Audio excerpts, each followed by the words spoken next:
Bueno, yo quiero decir antes de iniciar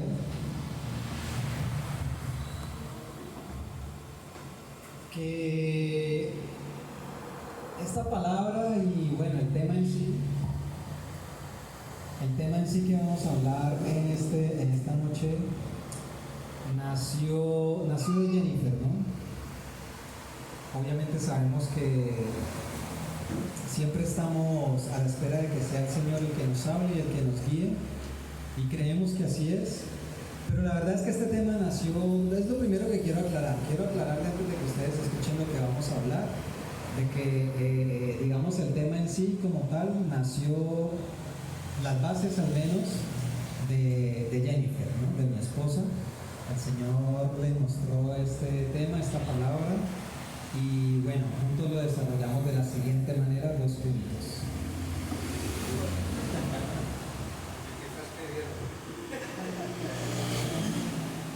Bueno, yo le puse un título, pero pues ese título lo podemos transformar de muchas maneras a medida que vamos desarrollando el tema.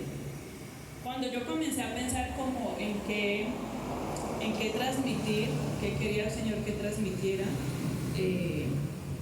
como yo ya les he dicho a ustedes, el Señor primero le habla a uno y luego ya uno puede transmitir, ¿no? Primero edifica para que podamos ser edificados. Entonces, yo realmente le puse el tema, realmente hago la voluntad de Dios. Y esto va mucho más allá de si obedezco a Dios. Esto es otro tipo de voluntad, ¿ya? Es una voluntad más aterrizada a lo que dice la palabra, de lo que es realmente, y nace también de lo que ha estado hablando el Señor, de que Él es el que tiene el control y es el, mejor dicho, Él es el que manda, ¿ya? Nosotros somos, como dice la palabra, obreros de Él y estamos aquí para hacer su voluntad. Entonces nace de ahí porque, bueno, hoy en día y siempre, ¿no? Pero ahora en la actualidad se han visto muchas corrientes, muchas cosas, ¿cierto?, que están manejando la humanidad actualmente y la misma iglesia en la actualidad, que necesita ser confrontada con la palabra, ¿cierto? Todo lo que nosotros pensamos, decimos, actuamos, tiene que ser confrontado a la luz de la palabra, a la luz de lo que realmente Dios piensa de eso. ¿Qué haría Dios? ¿Cuál sería el actuar de Dios? ¿Cuál ha sido la ordenanza del Señor acerca de todo lo que nosotros hagamos? De todo. Hasta respirar está bajo el control de nuestro Dios, ¿cierto? Y Bájale un poquito a los micrófonos, bajas un poquitito. Y eso era lo que yo hablaba con mi esposo cuando le mostré el tema de lo que quería que habláramos el día de hoy. Si no, yo hablo con mi voz. 1 y 2.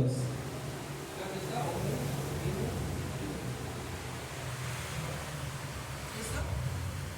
Sí, Ahí ya. Eso, ahí ya. al 2 se puede bajar un poco. Entonces, eso era lo que queríamos hablar de. Sí. Y pues mi esposo quiere también hacer como una introducción de lo que él, cuando yo le comenté lo que quería que habláramos, pues también él me compartía a mí, ¿no?, acerca de lo que él considera que es importante como tener de preámbulo antes de que entremos a desarrollar el tema como tal.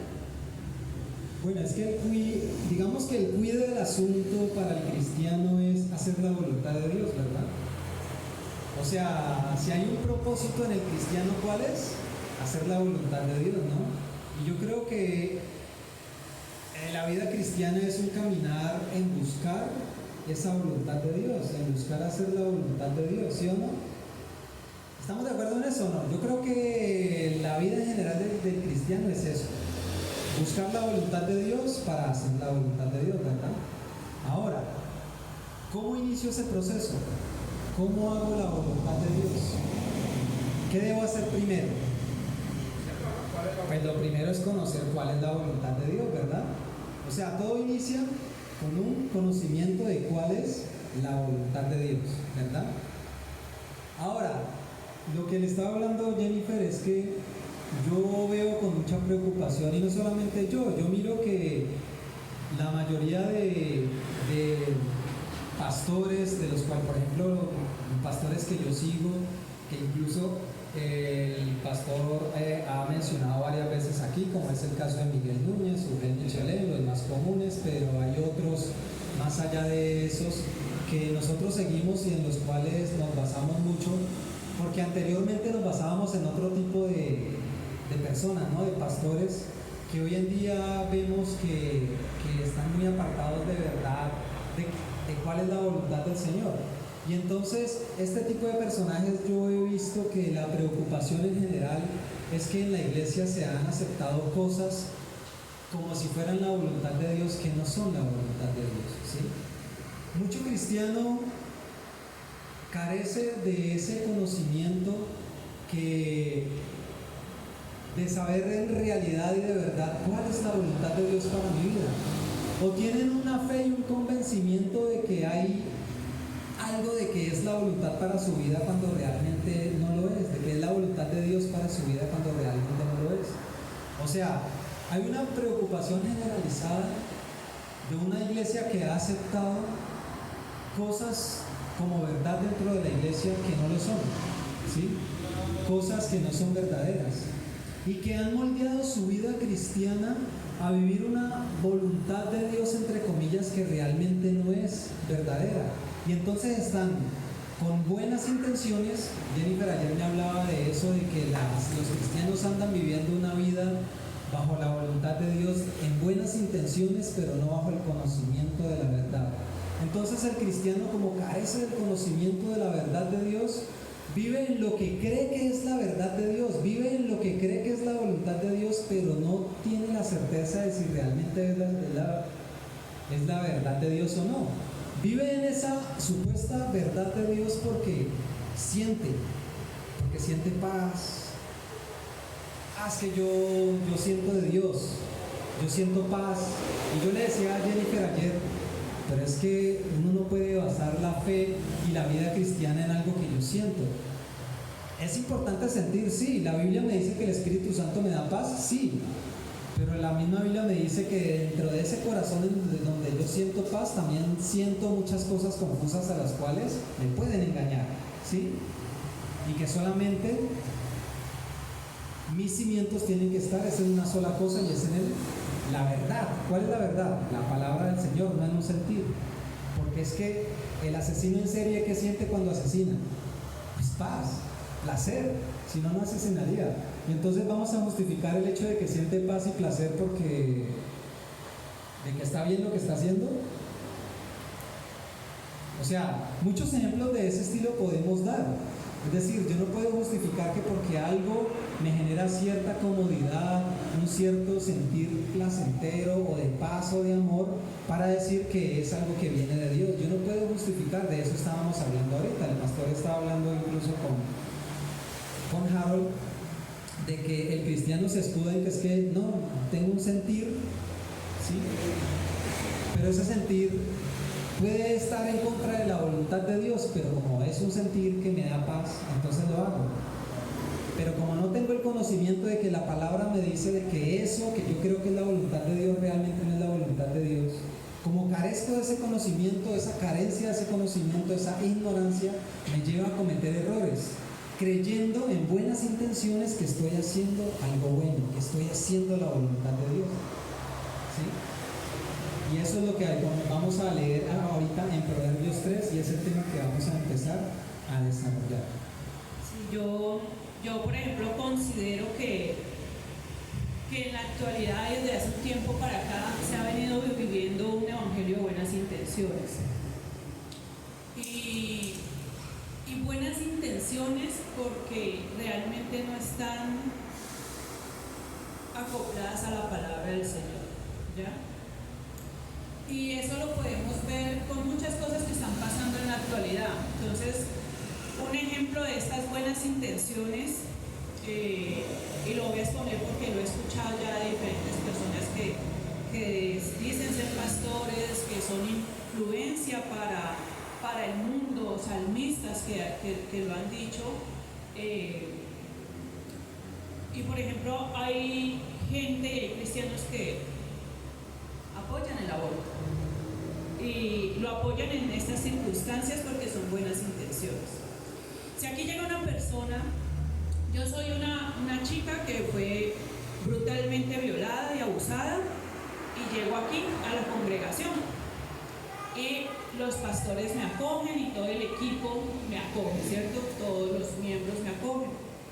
Y yo llego y en el proceso me doy cuenta que quedé en un embarazo de mi violador, de mi abusador. Pero yo no quiero ese bebé, porque ese bebé me está recordando a mí un acto atroz que cometieron conmigo. Entonces, las buenas intenciones pueden hacernos llevar a permitir que esa persona aborte ese bebé que se está gestando, porque claro, es que ¿cómo vamos a permitir que ella sufra? Mire, ella cuando está sufriendo cada vez que se acuerda que está en embarazo, cada vez que se acuerda que ese bebé que se está formando en su vientre es de ese abusador que le hizo tanto daño, que la traumatizó, que le causó tanto dolor. Yo creo que es más sano, es más bueno que en verdad sí se interrumpa el embarazo, igual apenas lo está comenzando, porque es que yo no creo que Dios quiera eso para alguien que apenas está llegando a sus pies, que está enamorándose del Señor. Él quiere restaurar esa alma, ¿cierto? Y vemos y eso lo podemos justificar hasta con la palabra, si usted quiere, esa buena intención.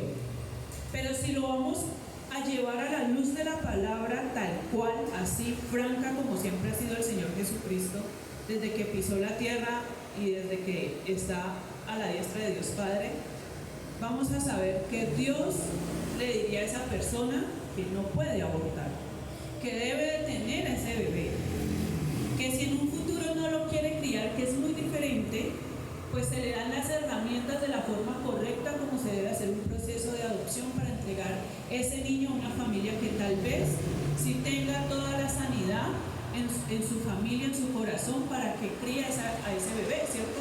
A esa persona que llegó al mundo. Y seguir trabajando con esta persona para que siga sanando su corazón y todo ese hecho atroz que vivió. Y podremos decir, es una buena intención, ¿cierto? Porque es que ¿cómo vamos a permitir tal sufrimiento, tal dolor? Es como cuando de entrada una pareja llega con conflictos matrimoniales y de entrada uno le está diciendo divorcios. No, sí, porque hermano, usted no tiene por qué aguantarse eso, o hermano, usted no tiene por qué aguantarse eso.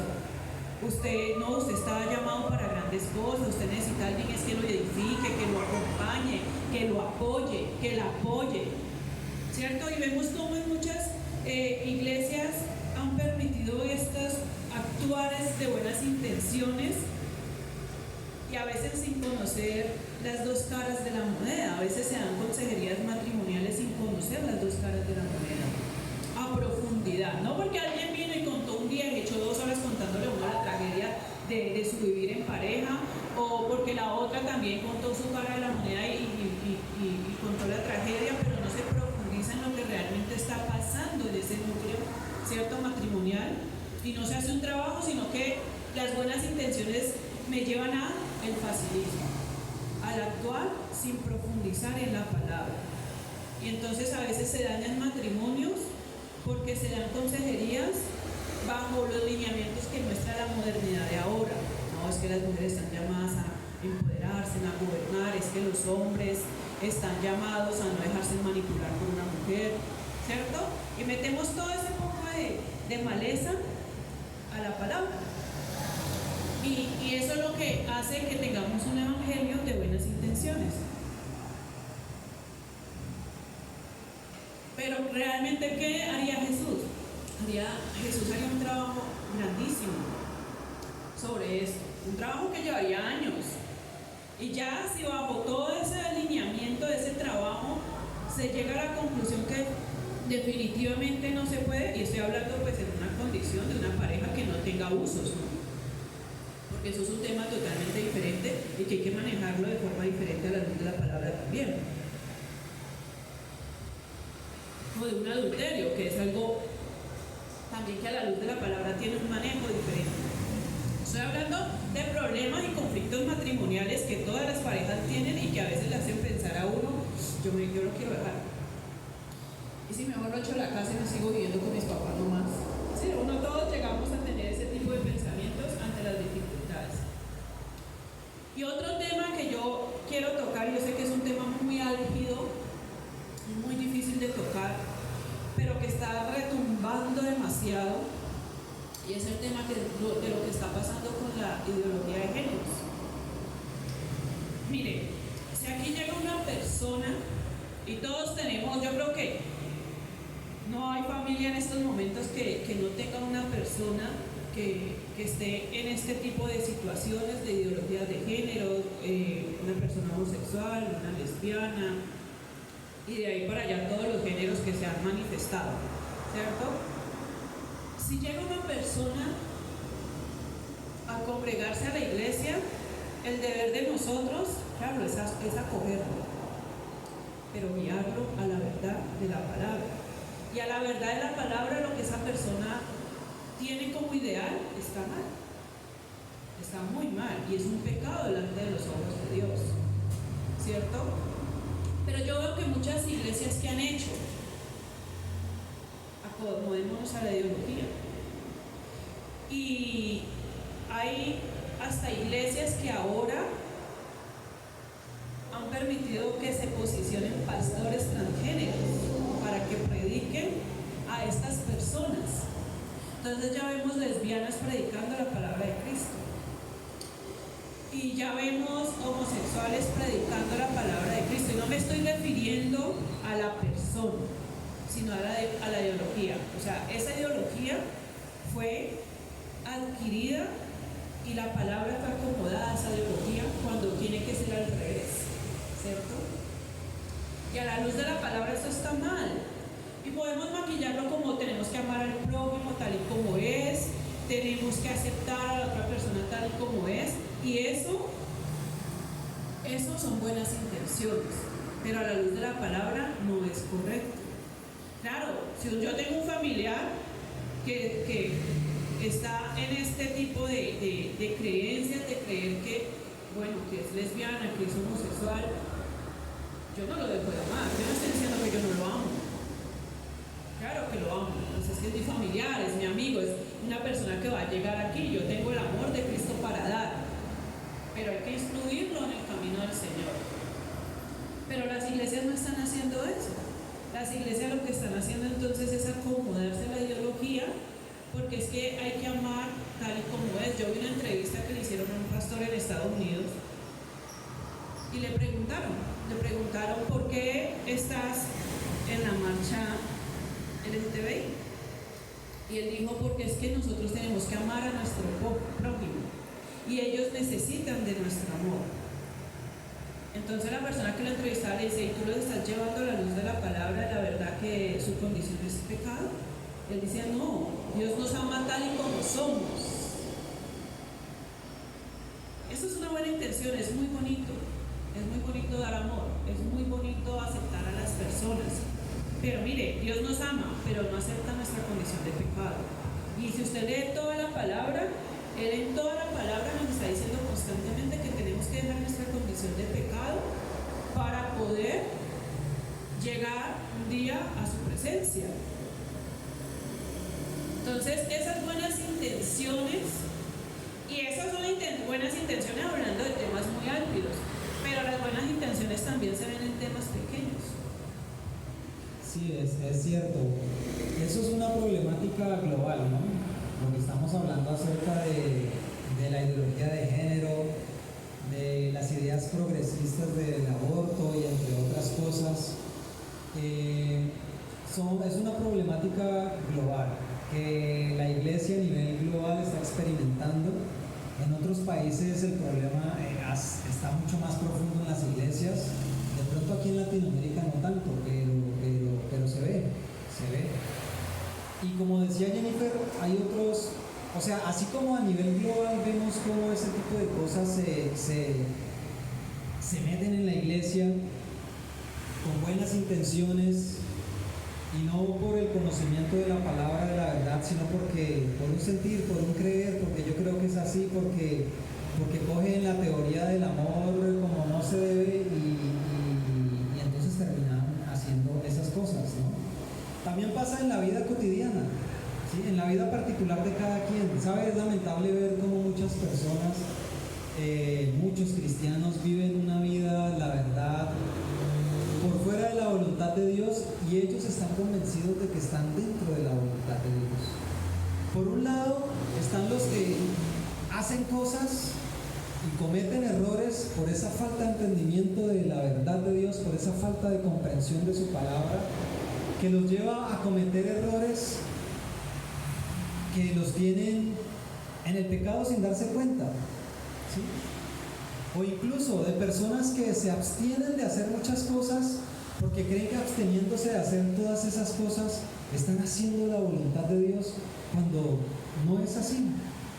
Entonces, el desconocimiento de la verdad de Dios y el desconocimiento de la palabra de Dios nos lleva a tomar decisiones equivocadas en la vida, ¿sabe? Nos lleva a cometer muchos errores, y incluso el desconocer la palabra de Dios nos lleva a estar alejados de Dios, aunque vengamos a la iglesia, aunque oremos, aunque ayunemos, aunque vengamos todos los días a la iglesia.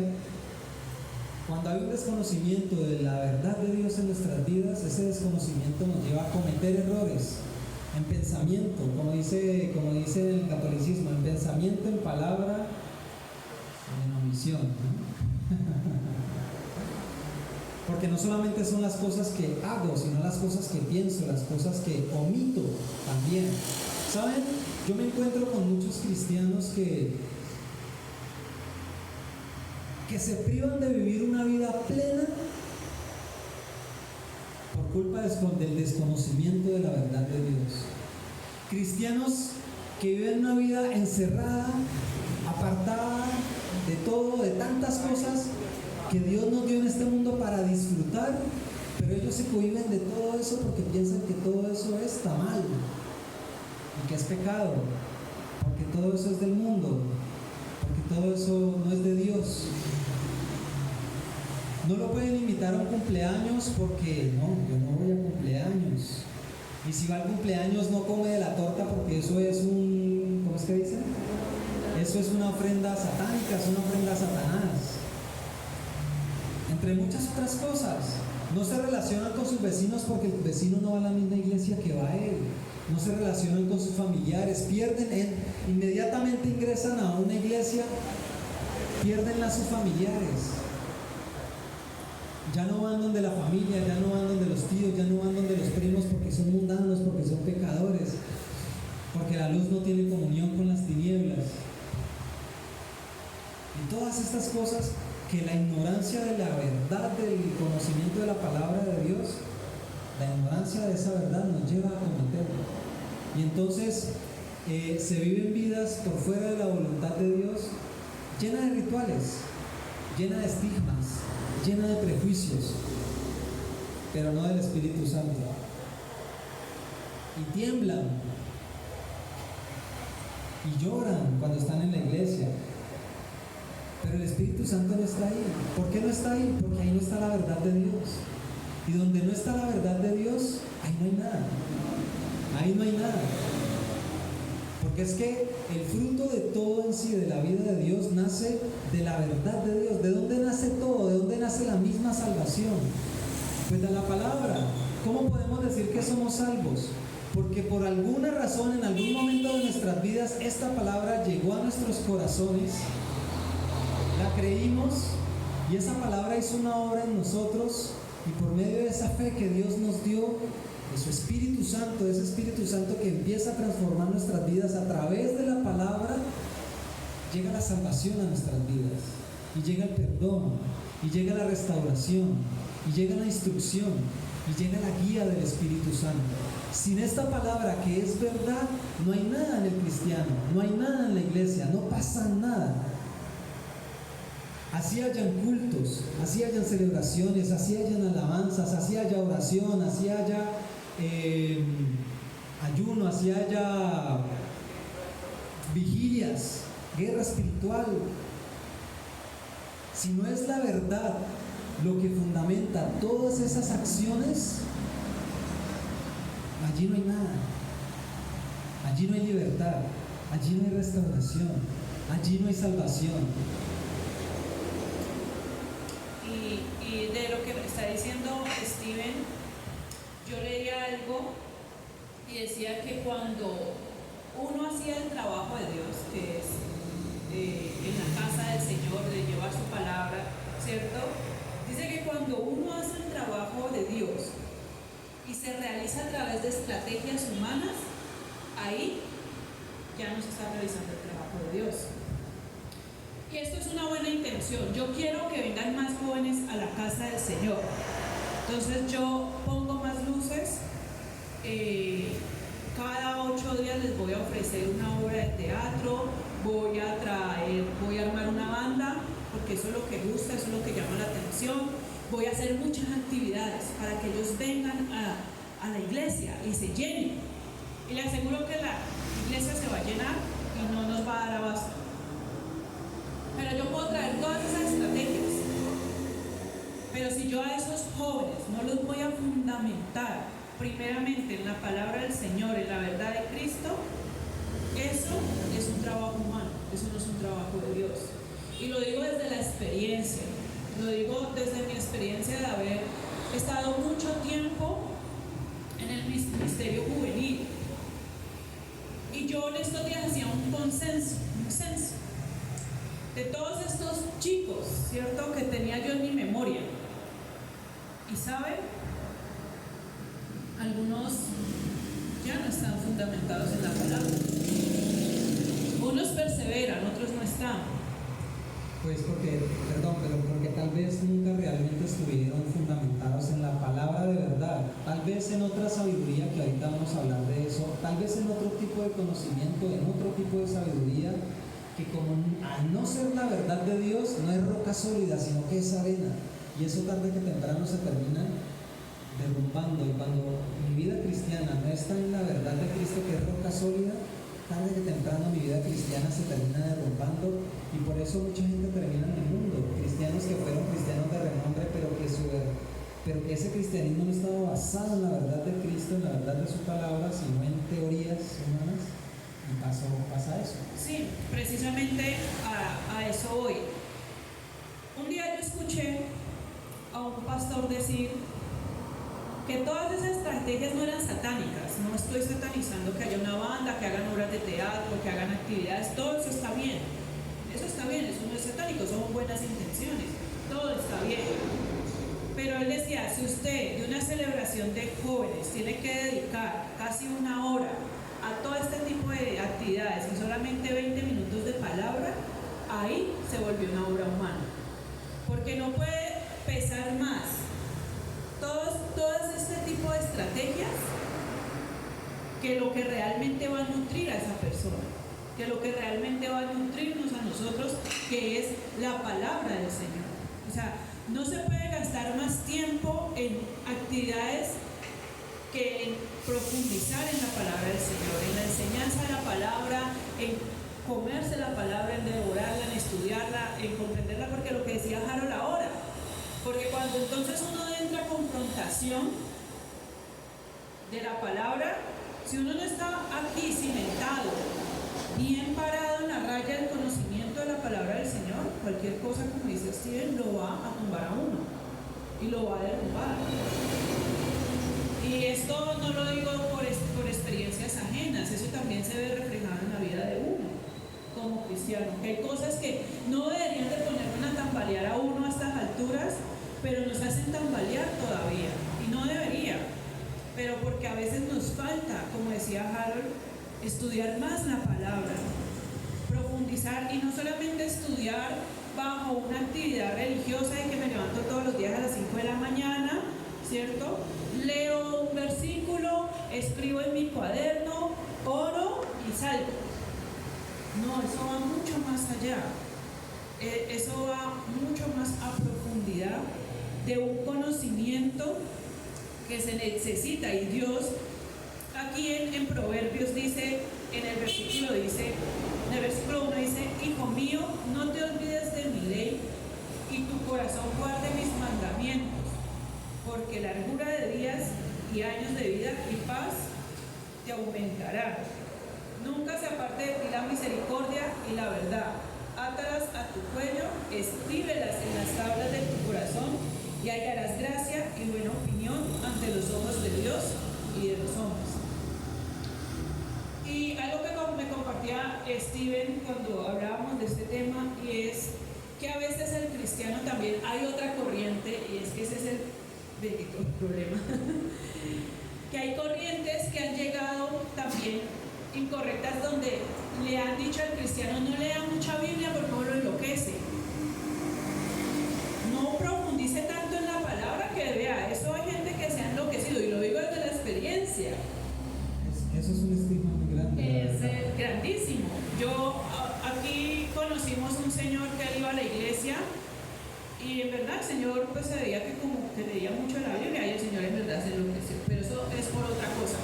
Pero todo el mundo sabe que comenzamos a decir, los mismos cristianos que lo conocimos, se enloqueció porque es que él leía mucho esa Biblia. Y él se obsesionó leyéndose el Apocalipsis, y se obsesionó leyéndose todos esos libros que hablan de todas estas cosas. Y no, ese señor terminó loco. Entonces por eso es que no hay que tampoco tomarse tan a pecho el estudio de la palabra. Y hemos escuchado eso inclusive de pastores, que le dicen a sus congregantes: no se obsesione tanto con el estudio de la palabra, ojo con eso, que mire, después puedes estar por allá todo confundido. No, acuérdese que lo que me decía Steven, y les va a hablar ahorita de eso, que la letra mata, pero el espíritu vivifica. Y ahora vamos a ver con qué intención utilizan esa palabra tan incorrectamente. Bueno, sí, ya habíamos hablado anteriormente acerca de eso en alguna ocasión.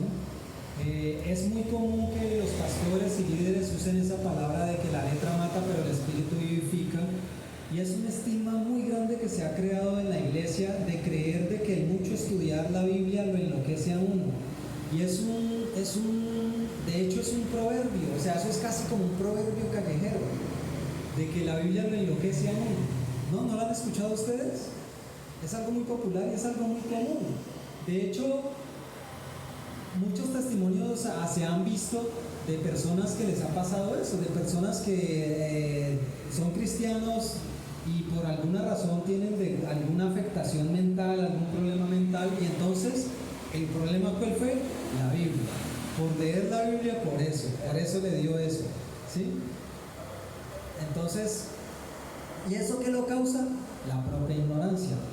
¿Sí? Resulta que ese tema de la letra mata pero el espíritu vivifica, malentendiéndose de esa manera, data desde hace mucho tiempo, ¿sí? Cuando empezó el tema de la iglesia, de la doctrina de la prosperidad y de la multiplicación y de la guerra espiritual y todas estas teorías en la iglesia, teorías doctrinales que no están fundamentadas en la verdad de Dios.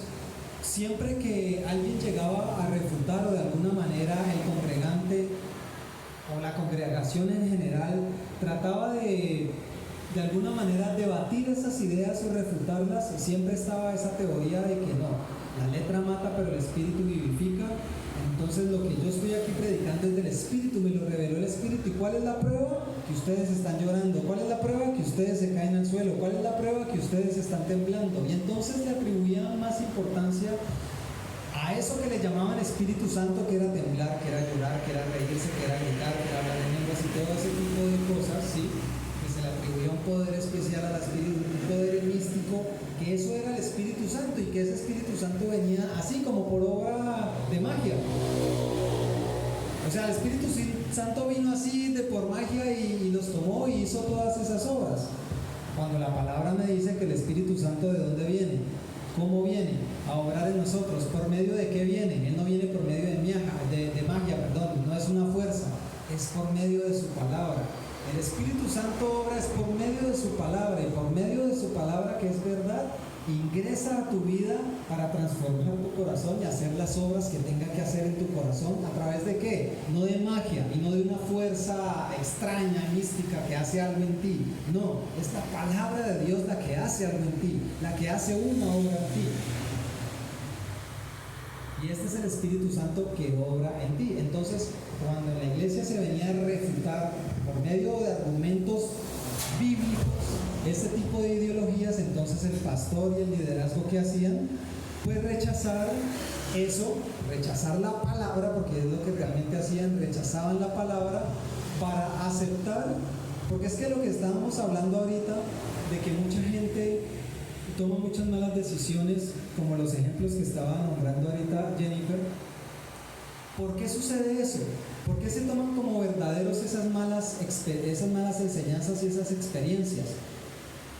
Pues precisamente por eso, porque se admiten malas experiencias que la palabra, ¿sí? Entonces se le atribuye un valor especial a lo que yo estoy sintiendo en el momento. Entonces, como me siento feliz y contento en el momento, como me siento un cierto placer, como siento una cierta paz y como da resultados momentáneamente, porque es que la verdad es que esas estrategias dan resultados. O sea, si nosotros hacemos todas esas estrategias para llenar la iglesia, la llenamos. Pero si a eso no le fundamentamos la palabra, eso va a ser momentáneo. Ahora, si nosotros decimos, no, pero mire, como la iglesia se llenó, esa es la evidencia de que estamos haciendo lo correcto.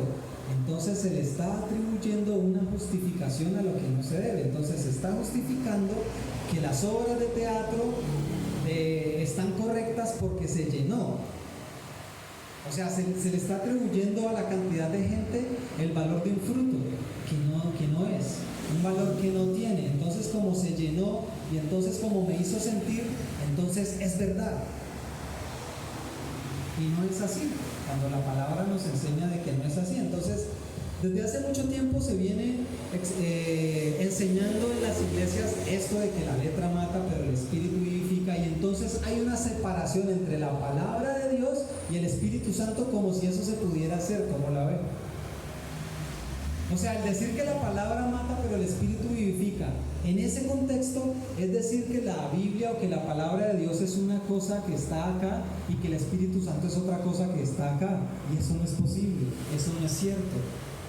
Porque es que el Espíritu Santo de Dios habita es en su verdad, es en la palabra. Cuando Jesús nació, dice el Evangelio, si no estoy mal, de San Mateo, que el Verbo se hizo carne, ¿verdad? ¿Sí? Es decir, Jesús nació, se hizo carne.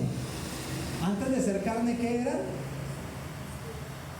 Según la palabra que estamos hablando, era Verbo. ¿Sí? El Verbo fue lo que se hizo carne. ¿Qué es el Verbo? O sea, la palabra de Dios, sí, exactamente. ¿Y qué es ese verbo? El Espíritu de Dios. ¿Y qué representa ese verbo? La palabra. ¿Qué es la palabra? Su verdad. ¿Y qué es su verdad? Pues es conocimiento, ¿verdad? ¿Sí? Entonces, vamos a leer nuevamente ahí en Proverbios 3. Quedamos en el versículo 4. Bueno, en 3. En el 5, listo, dice así, el 5, fíate de Jehová de todo tu corazón y no te apoyes en tu propia prudencia. Si vemos, hay otra versión que habla, no seas sabio en tu propia opinión. ¿Han escuchado esa versión?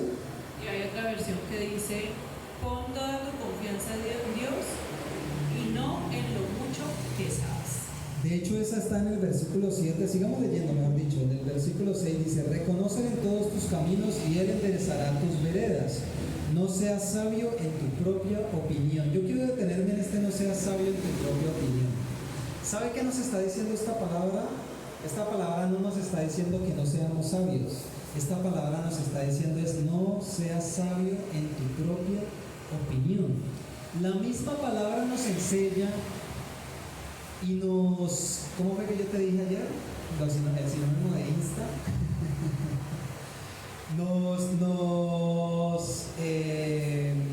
Nos presiona, por así decirlo, es decir, nos fuerza.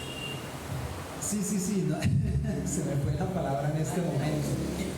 Pero nos insiste, La misma palabra nos insiste mucho en que la sabiduría y el conocimiento tiene que ser algo, y la ciencia incluso tiene que ser algo que el cristiano debe buscar con todas sus fuerzas.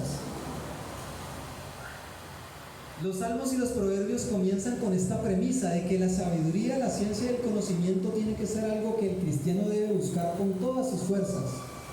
¿Sí? El Salmo 119, ¿verdad? Lo dice. Y lo comenzamos leyendo. Si volvemos a leer Proverbios 3, dice: Hijo mío, no te olvides de mi ley y tu corazón guarde mis mandamientos. Ahora, esta palabra nos dice que tenemos que guardar sus mandamientos. Y para guardar sus mandamientos, ¿qué tenemos que hacer? Conocer sus mandamientos. O sea, el guardar los mandamientos de Dios me exige a mí conocer, un conocimiento de cuáles son esos mandamientos para yo poderlos guardar. Si yo quiero andar en la ley de Jehová, tengo que conocer cuál es la ley de Jehová. Si no conozco cuál es la ley de Jehová, es imposible para mí andar en la ley de Jehová. No es que el Espíritu Santo es el que me guía. Sí, pero es que el Espíritu Santo te guía es a través de su palabra. No hay otra manera en que el Espíritu Santo te guíe sino solamente a través de su palabra, porque su palabra es la única verdad, no hay otra. Es que la palabra nos dice que el Espíritu Santo habla en nuestro corazón. Claro que sí. En la misma palabra nos habla de esa promesa maravillosa de que el Espíritu Santo ya no necesitará a quien más nos predique, porque Él mismo predicará en nuestro corazón. ¿Y a través de qué nos va a predicar? Pues de su bendita palabra. No hay otra manera, o sea, no hay otra razón. Las dos cosas no están separadas. El Espíritu no está separado de su palabra. Cuando el Espíritu te guía y obra en ti es por medio de su palabra. Así que tú necesitas el conocimiento de esa palabra para que el Espíritu Santo te guíe con esa palabra y te instruya y te haga libre y te restaure y haga toda obra que Dios inicie y haga en ti desde un comienzo y en el futuro. Es por medio de su palabra, no hay otra manera. Y es por eso el que es necesario. Por eso dice la misma palabra que busca la sabiduría como un tesoro. Ahora, aquí volviendo al versículo 7 donde dice: no seas sabio en tu propia opinión, teme a Jehová y apártate del mal. Yo me quiero parar en este... Es que todo el día estuve sentado, porque yo todo el día trabajo en una oficina sentado.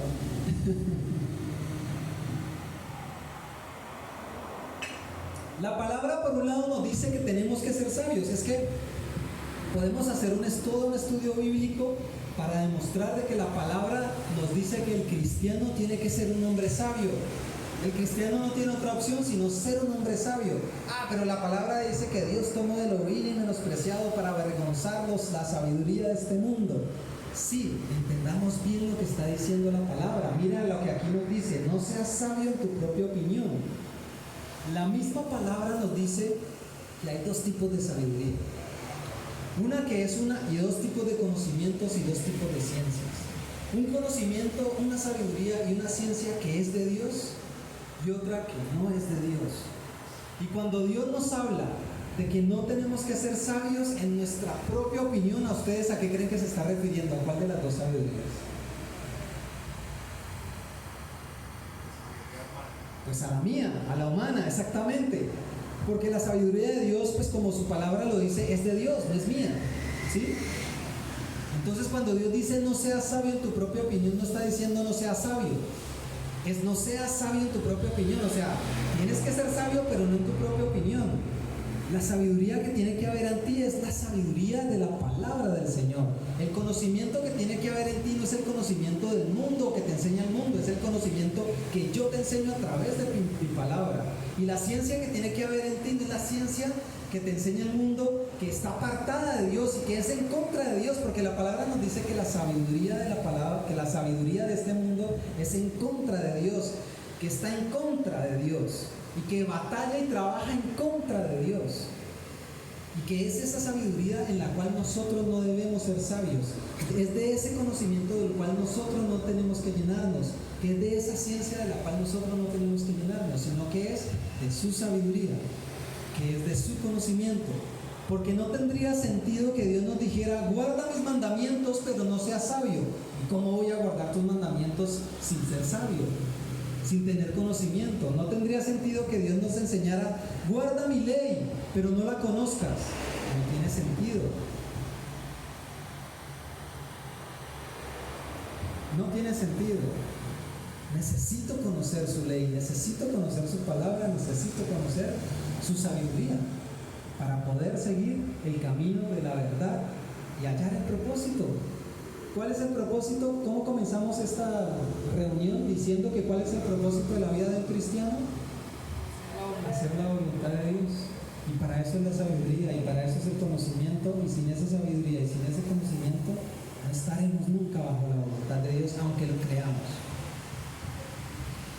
Y es que cada acción que nosotros como hijos de Dios realizamos tiene que estar influenciada 100% en lo que Dios dice en su palabra y no lo que dicen los demás, lo que yo pienso que es o lo que yo creo. ¿Ya? Eso es como cuando uno tiene una discusión con alguien y uno sabe que uno está perdiendo. Y cuando usted tiene una discusión que usted sabe que está perdiendo, usted utiliza todo el arsenal de su propia sabiduría y de su propia emoción. Porque usted tiene que ganar ese argumento como sea, porque usted ya sabe que lo perdió. Y usted entonces aparta lo que Dios dice que es no airaos, pero no pequéis, ¿cierto? Que en estos días el pastor estaba hablando con una persona acerca de eso. Dios dice en su palabra airados, es decir, que Dios reconoce que nosotros nos vamos a enojar. Y nos enojamos a cada rato, ¿cierto? Y nos disgustamos, o nos molestamos, o algo no nos gusta, o estamos en desacuerdo. Pero ¿qué dice? No pequéis. Cuando Dios dice no pequéis, en esa pequeña palabra, ¿cierto? No pequéis. Lo que Dios está diciendo, oye, cuidado, no vayas a actuar en tu sabiduría. ¿Qué es lo que yo digo para manejar una situación de estas? Y lo vemos con el actuar de Jesús cuando lo fueron a prender, ¿cierto? Cuando lo fueron a arrestar, ¿cómo salió Pedro? Decidido a actuar. ¿Y qué hizo? ¿Qué hizo Pedro? Cortó una oreja, ¿cierto? Porque él estaba defendiendo al Señor y tenía una buena intención, ¿sí o no? Defender a nuestro Señor Jesucristo. Pero ¿él qué hizo? Se iró y pecó. Él podía enojarse, porque inclusive Jesús antes, ¿cierto? Unas horas antes le dijo, ustedes van a estar tristes, ustedes van a estar frustrados, ustedes me van a agregar, ustedes se van a esconder porque van a estar llenos de temor. Pero la buena acción de Pedro, ¿cuál fue? En su propia sabiduría, en su propio entendimiento, en su propio conocimiento, vamos a mochar oreja. ¿Cuál fue la reacción de Jesús? Jesús también estaba airado, claro. Era un momento en el que lo iban a prender injustamente y todo. Ya el domingo hablamos de lo que le pasó a él en el Monte de los Olivos, previo a la situación. Pero Jesús, ¿qué hizo? Se acercó a la persona y la sanó. Porque estaba actuando con la sabiduría del Padre. Estaba siendo sabio y estaba utilizando la ciencia del Padre y sanó a esa persona, aún sabiendo que esa persona le estaba haciendo un mal. Y a veces los cristianos actuamos con muy buenas intenciones que están basadas en nuestra propia sabiduría, en nuestro propio entendimiento. Y eso se vive todo el tiempo, 24 horas al día. En los trabajos, usted hace cosas que van en contra de Dios, llenas de buenas intenciones. Llevémonos las resmas, porque es que aquí vea, aquí compran eso y vea, eso allá dañándose. Y en cambio yo me las llevo para el ministerio y allá los niños pintan. Y es un recurso, la llevo para la escuela del niño, para que la profe la use. Es una buena intención, ¿sí o no? Bajo nuestra propia sabiduría, lo que el mundo le llama bueno, ¿no? Porque a veces uno justifica al ladrón, uno justifica al asesino, uno justifica, ¿cierto? Muchas cosas malas que pasan con buenas intenciones, porque son buenas intenciones. Entonces uno dice, bueno, alguien que se dedique a asesinar solo violadores. No, pues pues mire que él está haciendo prácticamente algo bueno. Está erradicando tanta de esa gente tan malvada, ¿cierto? Pues lo hace hasta con una buena intención, está cuidando niños. No. Cuando usted sustrae dinero de una empresa para beneficio de los trabajadores, yo lo vería mucho, ¿cierto? Uy, digamos que esto nos costó más y compremos unas empanadas, porque a los trabajadores hay que darles, pobrecito, y como que solo nos dieron 500.000 pesos para empanadas y miren que todo es poco gente. Vamos a cuadrar esto a la sabiduría humana, a las buenas intenciones, y pum, el machetazo a eso ahí, y tan. O sea, todo de buena intención, ¿cierto? Pura sabiduría humana. Y eso es lo que Dios nos habla. Sí, nosotros cuando vamos a actuar no estamos siendo influenciados por Dios 100% y no tenemos ese conocimiento y no estamos parados en la palabra de Dios, le aseguro que siempre vamos a terminar embarrándola. Siempre vamos a estar tomando malas decisiones. Siempre vamos a estar dando un mal consejo. Porque uno puede justificar tan fácil el pecado es muy fácil de justificar. Es que esa persona me hizo enojar, es que mire que él también se porta mal, ella también se porta mal, es que yo porque siempre tengo que ser el bobo de la película, porque siempre, entonces todo lo malo a mí, ¿cierto? No, es que lo que decía Steven antes, de que hay cristianos que hacen acciones que son muy buenas, ¿no? Entonces nos alejamos de nuestra familia cuando conocemos a Cristo y nos alejamos de toda la familia que no conoce a Cristo, porque es que ellos son los pecadores. Entonces hay que sacar al hijo de la casa, porque él es el pecador. Hay que bloquear a todo el mundo porque no, es que ellos son pecadores, no. ¿Saben? Todos hemos caído en algún momento en un error de esos, de aislarnos, de decir, no, entonces yo ya no me junto, no me mezclo, no compagino porque es que me voy a contaminar. Entonces, eso sabe que está diciendo de uno como cristiano, que le falta fundamento de la palabra.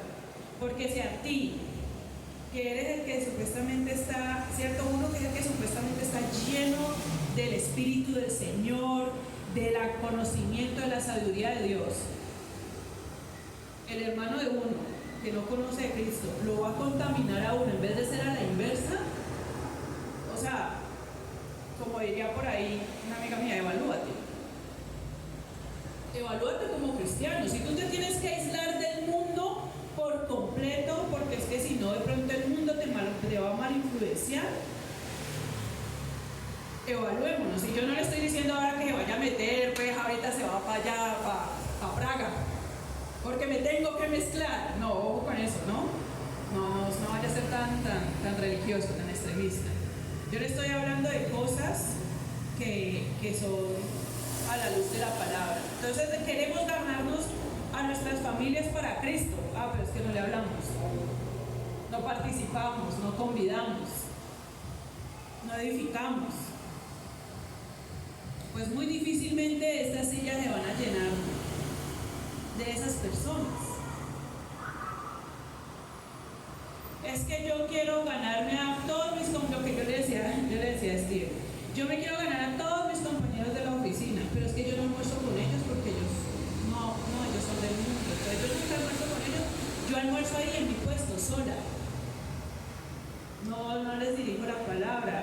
Van a salir a celebrar el cumpleaños de algún compañero, no, yo no participo porque es que allá siempre terminan hablando de cosas del mundo y eso lo contamina a uno, yo tengo que guardarme para el Señor. ¿Qué tan firme entonces está uno en la palabra, en la sabiduría del Señor? Uno tiene que llegar como cristiano a ese extremo, ¿cierto? Y todos los extremos, mi esposo siempre me ha enseñado que todos los extremos son malos. Ni mucho, ni tan poquito. porque eso es lo que nos lleva a veces a fallar mucho como creyentes. Es lo que nos lleva a tambalear en la fe por la falta del conocimiento de la palabra. Mire,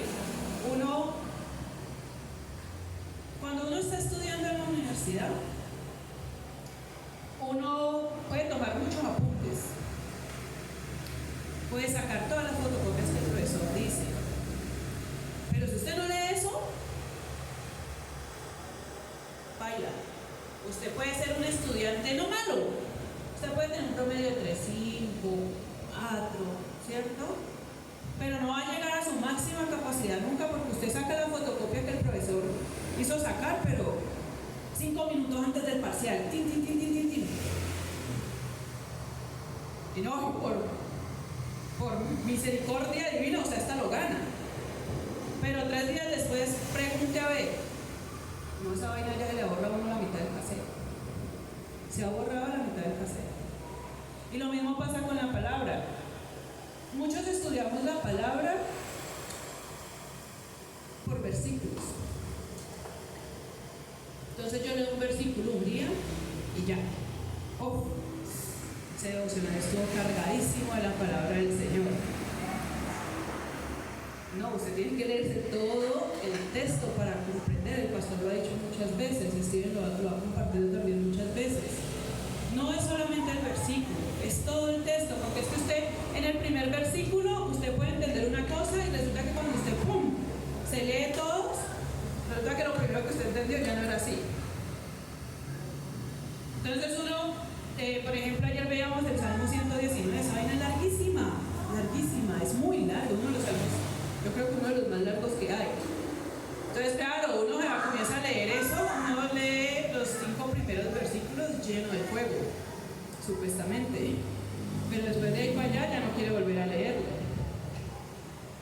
porque no profundizamos en la palabra por todo lo que hemos estado hablando, por todo lo que hemos estado compartiendo en esta noche. Y es muy necesario tener claro que nosotros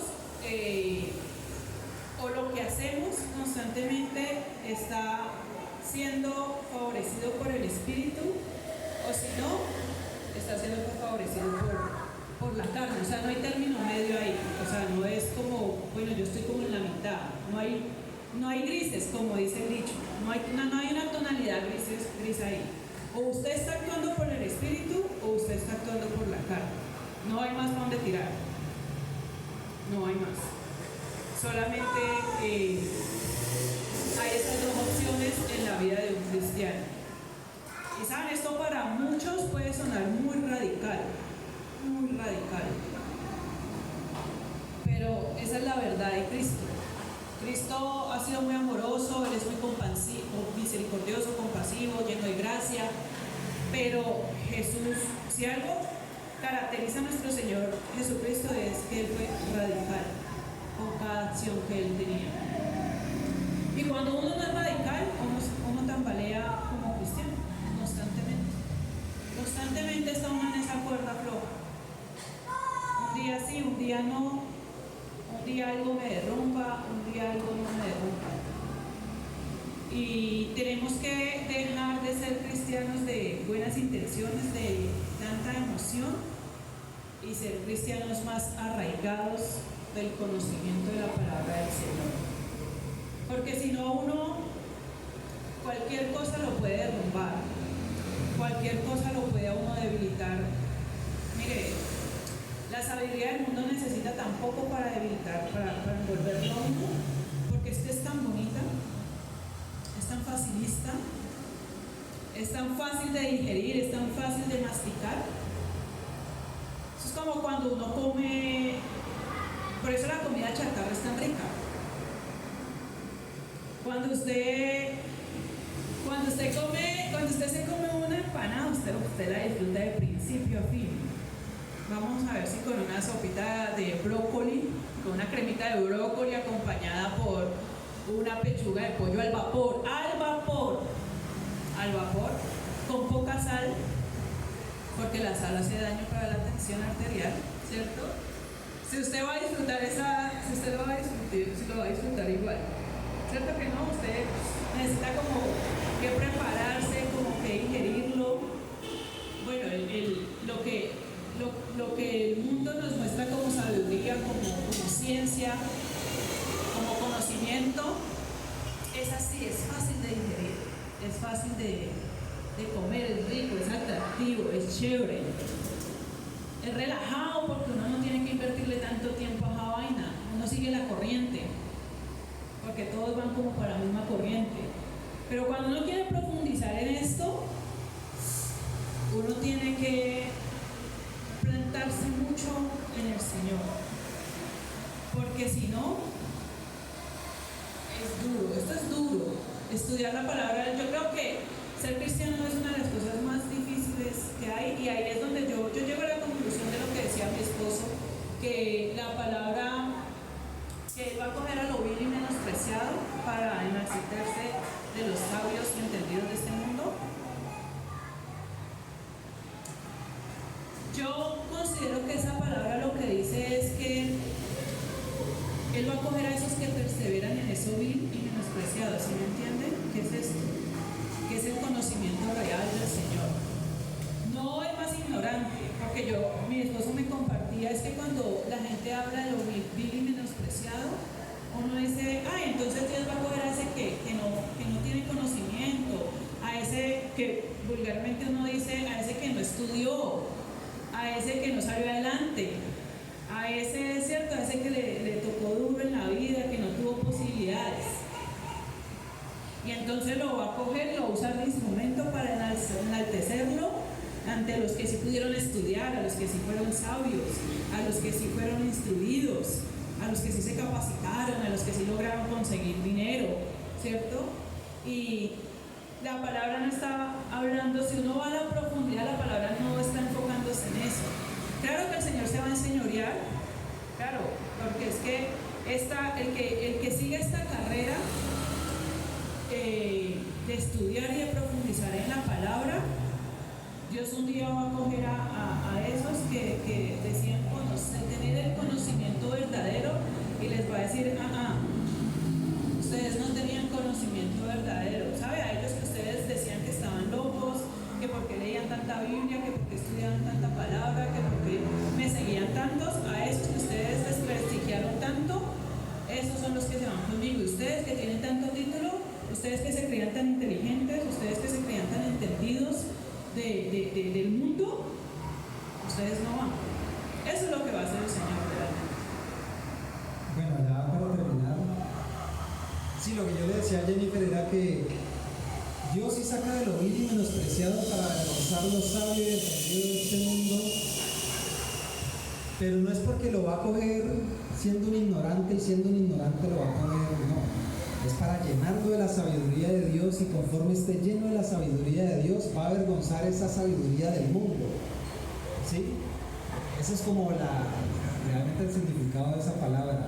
Dios va a llenar a eso que está siendo menospreciado, que es la sabiduría de Dios, y por medio de esa sabiduría de Dios va a avergonzar la sabiduría de este mundo, ¿sí? Exactamente, porque lo va a llenar de su sabiduría, la sabiduría de la palabra, y por medio de esa sabiduría que viene de Dios, que viene de lo alto, pues va a humillar a todos aquellos altivos y que se enaltecen en su sabiduría, en su propia opinión, en su ciencia. Esa es. Y bueno, para terminar les quería dejar esa palabra que dice: y conoceréis la verdad, y la verdad os hará libres. ¿Cómo somos libres? A través de la verdad, ¿no es cierto? Pero esa verdad, ¿cómo llega a nuestras vidas? A través del conocimiento. Si yo no tengo el conocimiento de la verdad, no hay libertad, no hay nada, ¿verdad? Y esa palabra es algo muy bonita, porque uno mira a muchos cristianos con tantos años de evangelio y saben, viven de todo menos una vida en libertad, porque viven oprimidos, viven esclavos de estigmas, viven esclavos de paradigmas, viven esclavos de mitos, de rituales, creyendo que esos rituales, creyendo que esos mitos son la verdad, y no le permiten vivir una vida en plenitud en Cristo Jesús. no les permite vivir una vida conforme a la voluntad de Dios. Vamos a ponernos sobre nuestros pies, vamos a escuchar esta alabanza y vamos a decir al Señor: queremos hacer tu voluntad, Señor, enséñanos tu voluntad, enséñanos tu verdad. Queremos ser siervos para tu gloria, vamos a decirle al Señor.